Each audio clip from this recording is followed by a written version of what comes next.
আসন্ন ত্রয়োদশ জাতীয় সংসদ নির্বাচনকে সামনে রেখে বাংলাদেশের রাজনীতিতে নতুন করে আসার আলো তৈরি করছে বাংলাদেশ জামায়াতে ইসলামী।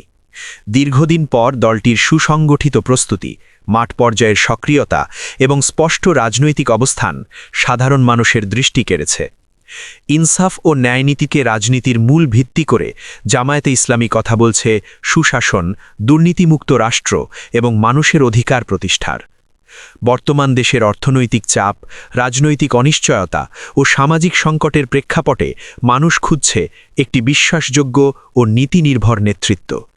এই প্রেক্ষাপটে দেশের তরুণ সমাজ থেকে শুরু করে সাধারণ ভোটারদের একটি বড় অংশ মনে করছে দেশের উন্নয়ন, ন্যায় বিচার এবং স্থিতিশীল ভবিষ্যতের জন্য বাংলাদেশ জামায়াতে ইসলামী হতে পারে একটি কার্যকর বিকল্প। কর্মসংস্থান, শিক্ষা সংস্কার, নৈতিক প্রশাসন ও রাষ্ট্র পরিচালনায় জবাবদিহি এই বিষয়গুলোকে সামনে রেখে দলটি অর্জন করছে মানুষের আস্থা। আজ অনেক মানুষ ভোট দিতে চায়